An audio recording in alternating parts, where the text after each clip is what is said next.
Welcome back, everybody, for another deep dive. Hmm. This time, we're going to Zimbabwe. Oh, cool. Yeah, so we're going to be looking at their 2025 monetary policy statement, Okay. which is basically kind of like, think of it as their playbook for managing their economy and their currency. Right.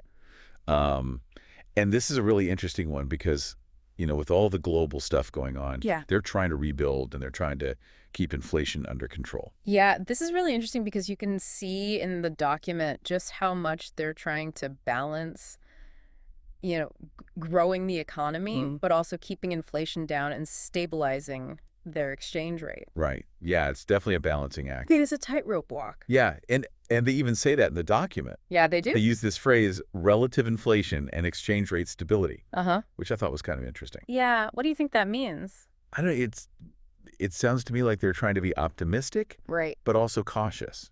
Cautious optimism. Yeah, because they're not out of the woods yet. Right. It's still very early stages for them. They reintroduced their local currency, the ZiG. Right, in 2024, Yeah. just last year. Exactly. Yeah. So they're still trying to build up confidence in that currency. Yeah, and that seems to be like a major focus for them right now. Yeah, Like, how do we get people to trust the ZiG again? exactly. And one of their main tools for that is something called a tight monetary policy. Okay, and break that down for us. Sure. So in the simplest terms, it means they're increasing interest rates. Okay. And making it a bit harder for banks to lend money. Okay, so it's like they're trying to slow down spending Exactly. to control inflation. Right. Because if there's less money floating around, in theory, prices shouldn't rise as quickly. Okay, so it makes sense on paper, but I imagine it's not all that popular. Well, yeah, I mean, the document even mentions that they've had some temporary liquidity issues. Right. Which basically means things have gotten a little tight in the money market. And plus, higher interest rates mean loans are more expensive, right? Yeah, exactly. So that can make it harder for businesses to invest and for people to, buy houses and things like that. So it's kind of a tough sell for a lot of people. It can be. And the document even says that many Zimbabweans still prefer to hold U.S. dollars. Oh, wow. So they're not really buying into the ZiG yet, Well, it's understandable. They've been through a lot with hyperinflation in the past. right? So there's still some skepticism, and it takes time to build that trust back up. So what are they doing to try and convince people that the ZiG is a good bet? Well, they're trying to show some positive results. Okay. For example, they highlight that the difference in value between the ZiG and the U.S. dollar has shrunk quite a bit. Oh, that's good. It is, yeah. It shows that the ZiG is becoming more stable relative to the U.S. dollar. And they also managed to bring down inflation. Yes, from a high of 37.2% in October 2024 down to 3.7% just 2 months later. Wow, it's huge. It's a big improvement, but it's worth noting that inflation did tick back up to 10.5% in January. Oh, so it's not a smooth ride. No, it's definitely a bumpy road. What happened in January? They say it was mainly due to a sharp rise in rental costs. Ah, so it shows you how volatile things still are. Exactly. But at least they have something to point to, right? Yeah, they're also trying to highlight the fact that they've significantly increased their foreign reserves. Right. Those act as like a safety net for the currency, right? Exactly. They back up the value of the ZiG and show that they're committed to managing it responsibly. And how much have they grown their reserves by? By a whopping 87% since April 2024. Wow. They've now surpassed 500 million U.S. dollars. Okay, so that's a pretty big deal. It shows they're making an effort to build up that financial cushion. But the question is, can they keep it going? That's the million-dollar question. Yeah, because to really understand if this is sustainable, we need to look at how different parts of the economy are actually performing. Right. And the report paints a bit of a mixed picture. Yeah. For example, agriculture, they got hit pretty hard by a drought in 2024. Yeah, the drought really took a toll on their agricultural output. Okay, so that's obviously not good. No, it's a major challenge for them. But are there any bright spots? Are there any sectors that are doing well? Well, the mining sector is a standout performer. Oh, okay, tell me more. They've seen substantial growth in gold exports. Oh, gold. That's always a good thing. It is especially for boosting those foreign currency reserves. And how much have gold exports grown? By a remarkable 37%. Wow, so they're really benefiting from that. Yeah, it's a combination of increased production and favorable global gold prices. So they're riding a global wave. Hooray. Yes. Now, the report goes into a lot of detail about the banking sector. Yeah, it does. So what's the story there? Are they as stable as they claim to be? It's complicated. Okay, walk me through it. Well, one thing they emphasize is that most banks are meeting those capital Okay, requirements. so the basic safeguards are in place. Yeah. 18 out of 19 banking institutions reported core capital above the minimum regulatory requirements as of December 2024. That's reassuring at least. It is. It shows that they're generally well capitalized. Yeah. But there were those liquidity issues we talked about. Yeah, those did expose some vulnerabilities. So even though the banks are generally sound, Right. they still need to manage their liquidity carefully. Exactly, because when things get tight in the money market, it can cause problems. So it seems like they're trying to strike that balance. They're trying to lay the groundwork for stability. And all of this is happening against the backdrop of global uncertainty. Right, right. I mean, the IMF, their outlook for global growth isn't exactly rosy, is it? No, they're projecting growth to hover around 3.3%. Which is okay, but not great. No, it's below average. And there are still risks from things like energy prices and potential shifts in U.S. monetary policy. So Zimbabwe's not exactly operating in a vacuum. Definitely not. They're facing headwinds from both internal and external factors. And how does that global picture impact them specifically?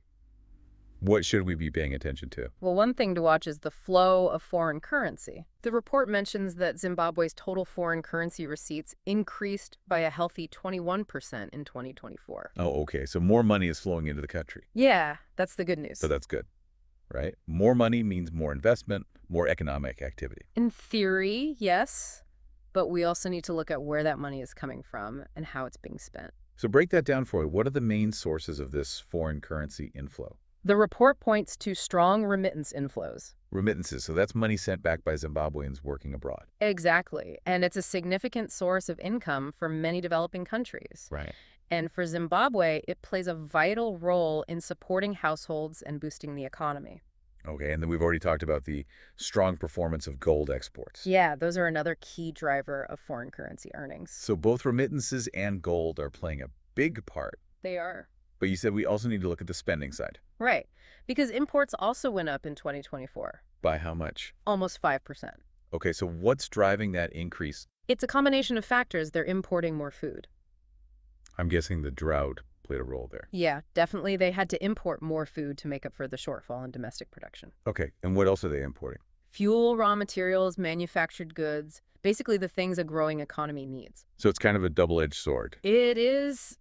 More foreign currency coming in is good, but if imports rise too quickly, it can create problems. Right, you need to make sure you're earning more than you're spending internationally. Exactly. It's all about finding that balance. Which brings us to this idea of the current account. Yeah, the current account basically tracks the difference between a country's earnings from exports and investments and its spending on imports and payments to foreign entities. Okay, so is Zimbabwe's current account in the black or the red?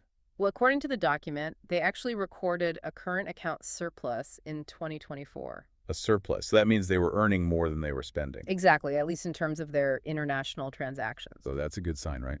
It suggests they're managing their external finances effectively. But we also need to look at what's driving that surplus and whether it's sustainable. Right, because it's not just about the overall number, it's about the underlying factors. Okay, so what are the main drivers of this surplus, and are there any red flags we should be aware of? Well, as we discussed, those strong remittance inflows and robust export growth, particularly in mining, were key factors. Okay, so that's the good news. Yeah. But the report also points out that this surplus was moderated by deficits in the services and primary income accounts. So even within the positive overall picture, there are some areas where they're spending more than they're earning. Yeah, there are always nuances to consider. It seems like it's never as simple as it looks. It rarely is when it comes to economics. So we've got a good understanding of the revenue side. Yeah. Now let's dig into a crucial part of any economy, the banking sector. Okay. The monetary policy statement really emphasizes the financial soundness of Zimbabwean banks. Mm-hmm. But is that just PR, or is there substance to those claims? Well, they do provide quite a bit of data to back it up. Okay, like what? Well, for instance, they point out that loans and advances make up the largest portion of the banking sector's assets. Which makes sense, right? Banks make money by lending money. Right. And of those loans, over 72% were directed towards productive sectors like agriculture and manufacturing. So they're supporting the real economy. Exactly. They're lending to the sectors that are crucial for growth and job creation. And what about the quality of those loans? Are they actually being repaid? That's another point. They highlight the report says that the non-performing loan ratio is well within internationally acceptable thresholds. So they're not sitting on a mountain of bad debt, No, it seems like they're managing their credit risks effectively. and they're even profitable. Yes, they're showing healthy returns on assets and equity. Okay, so all of that suggests that the banking sector is in decent shape. It does, which is essential for the overall health of the economy. Right, because a healthy banking sector is like the circulatory system of the economy. That keeps the money flowing. Okay, so we've covered a lot of ground here. Monetary policy, Yeah. the performance of key sectors, the external sector, the state of the banking sector. It's a lot to take in. It's a complex picture It is. with some encouraging signs, but also those persistent challenges. Right. And there's one more piece of the puzzle that we need to explore. Okay. Financial inclusion and technology. Uh-huh. Because that's where we'll see how Zimbabwe is trying to make sure that everyone benefits from economic growth. Right. It's about creating opportunities for everyone Exactly. and using technology to drive progress. Let's dive into that right after this.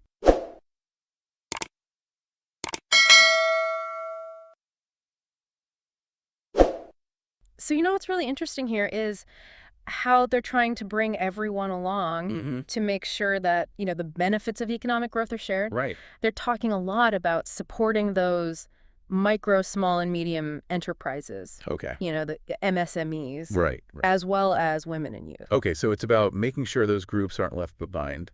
Exactly, because they often have a harder time accessing financial services. Right. Traditional banking just doesn't always work for them. So how are they trying to address that?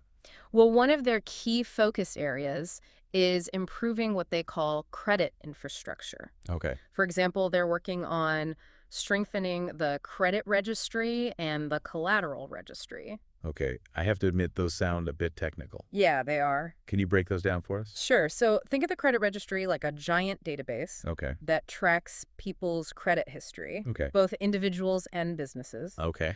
And this is really helpful for people who might not have a traditional credit score. Right, like if they haven't borrowed much in the past. Exactly. So the credit registry gives lenders more information to assess their creditworthiness. Okay, so it helps them get loans. Yeah, it makes it easier for them to access credit.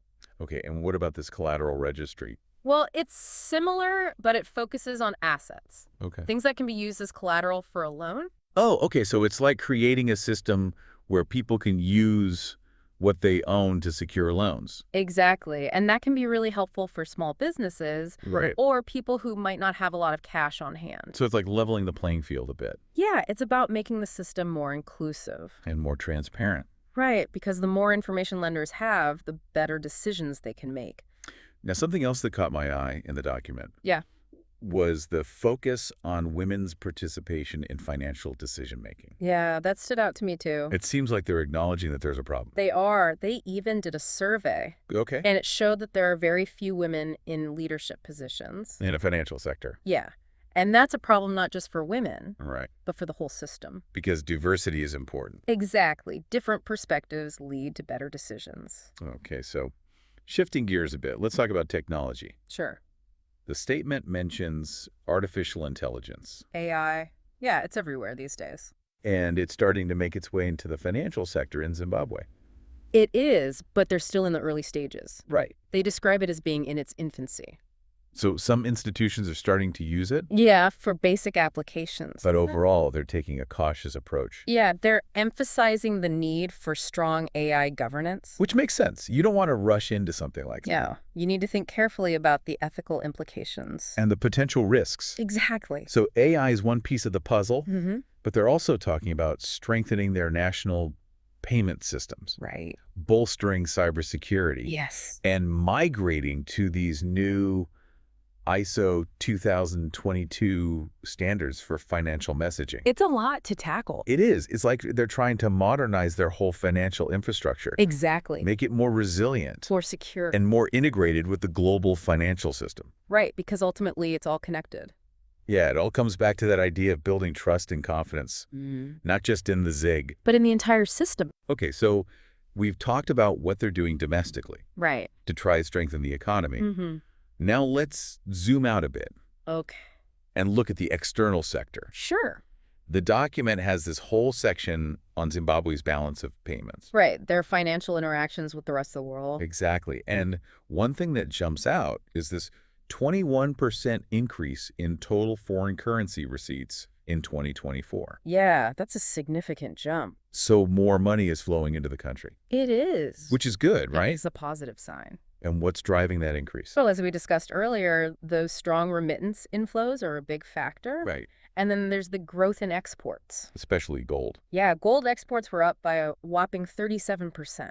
So they're really benefiting from that global demand for gold. They are. It's a bright spot for them. But their import bill also went up. It did by almost 5%. So are they spending more than they're earning?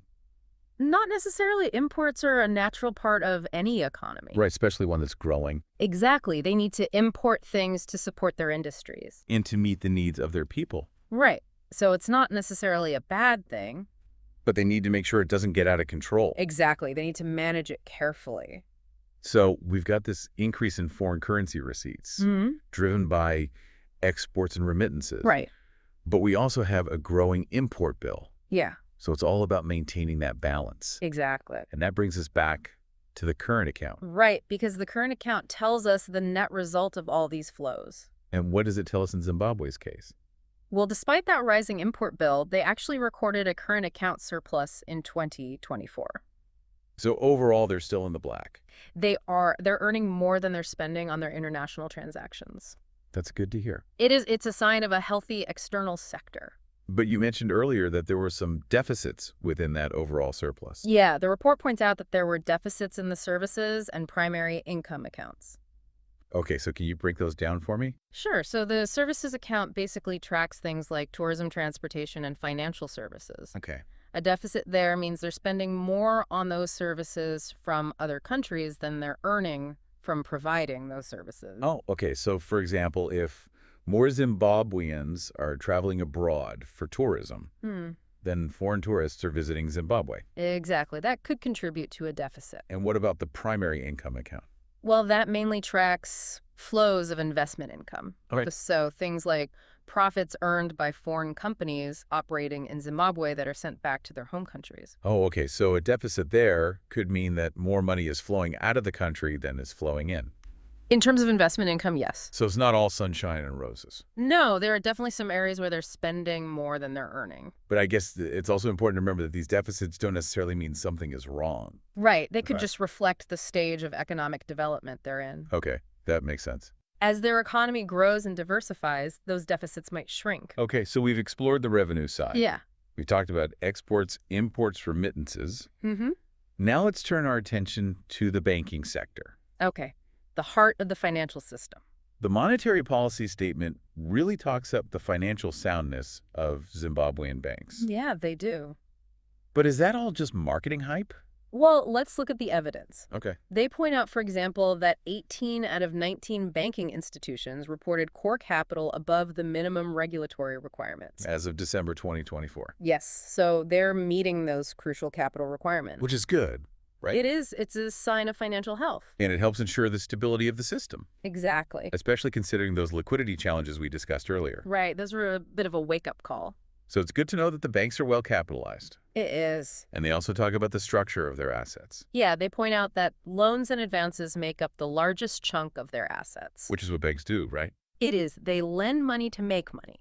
Exactly. And it's interesting to note that over 72% of those loans were directed towards productive sectors. Like agriculture and manufacturing, Right, so they're supporting the real economy. which is what you want to see. Yes, you want to see banks lending to businesses that are creating jobs and driving growth. And what about the quality of those loans? Are they being repaid? Well, that's another positive point. Okay. Their non-performing loan ratio is well within internationally acceptable thresholds. So they're not sitting on a pile of bad debt. No, it seems like they're managing their credit risk effectively. And their profitability is also good. Yeah, they're showing healthy returns on assets and equity. Okay, so all in all, it seems like the banking sector is in a good place. It does. Relatively speaking, of course. Of course, because there are always challenges. Right. We talked about those liquidity shocks. Yeah, those did expose some vulnerabilities. And it sounds like there were some issues with the interbank market. Yeah, it seems like trading on that market was limited, which contributed to the liquidity problems. Okay, so even though the banks are generally sound, Right. They still need to pay attention to liquidity management. They do. It's an ongoing challenge. And what about deposits? Are people putting their money in banks? Well, total banking sector deposits have been increasing. Oh, that's good, right? It's a sign of confidence in the banking system. And what's driving that increase? It seems like foreign currency denominated deposits are a big factor. Okay, but earlier we were talking about how people still prefer to hold U.S. dollars. Yeah. So how does that make sense? Well, it's a bit of a paradox. Okay. People might be hesitant to hold large amounts of ZIG, Right. but they still need to transact and save. Yeah. So holding foreign currency deposits Mm-hmm. can be seen as a way to hedge against currency fluctuation. Okay, so it's like a way to manage risk. Exactly. Okay, so we've covered a lot of ground. We have. Monetary policy, the performance of key sectors, the external sector, and the banking sector. It's a complex picture, It is. but I think we're starting to get a sense of how this economy is evolving. And how they're trying to navigate these challenges. Exactly. But now let's look ahead. Okay. What's next for Zimbabwe? Yeah. What's their plan for the future? Well, the monetary policy statement actually lays out a pretty detailed roadmap. Okay, so they've got a plan. They do, and it's all about consolidating the progress they've made. And taking the next steps. Exactly. And a big part of that plan is staying the course on their tight monetary policy. So they're really committed to that approach. They are, even though it's not without its challenges. Yeah, we talked about those liquidity issues and the fact that it can make borrowing more expensive. Right. But they see controlling inflation as their absolute top priority. Okay, so it's like a trade-off they're willing to make. Exactly. They believe it's the key to building long-term confidence in the ZIG. Because if people don't trust the currency, Right, then the whole system is unstable. and they've been down that road before, Exactly, with hyperinflation. so they're trying to avoid repeating those mistakes Exactly, they're trying to break the cycle and convince people that the ZIG is here to stay. and that it can be trusted. So tight monetary policy is one part of their strategy, but they're also emphasizing fiscal discipline. Yes, that's the other side of the coin. So what does that mean in practice? Basically, it means the government needs to manage its spending responsibly. Avoid running up huge deficits. Exactly, because that can fuel inflation. So it's a two-pronged approach. It is monetary policy from the central bank and fiscal policy from the government. They both need to be aligned. Right. It's about creating a stable macroeconomic environment. Okay. And alongside these short-term measures, the report also talks about the need for structural reforms.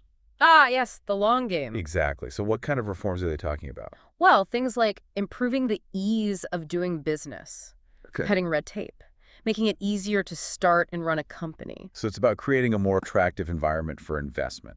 Yeah. Exactly, both domestic and foreign investment. And that ultimately leads to higher productivity. And a more competitive economy. Now, the monetary policy statement actually outlines 3 main pillars for their 2025 strategy. Okay. First, consolidating price currency and exchange rate stability. Okay. Second, enhancing monetary stability research policy and data integrity. Wow.